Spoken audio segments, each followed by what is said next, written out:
the easiest thing for you to follow, well, it was probably one your heart, but is to follow your own intuitions or your own desires and your own stuff. desires, thinking that what you want for your life is better than what anybody else can tell you, or even God himself, A lot of times stubbornness can lead us to a downfall, like a downward spiral, like the prodigal son had.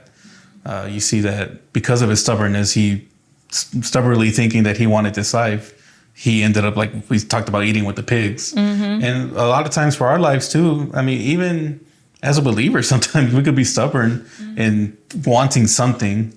Like we're so stubborn that we're not listening to God, But eventually down the road, we realize that we should have absolutely been listening to God and following his will for our lives instead of our own, seeking his will for our lives.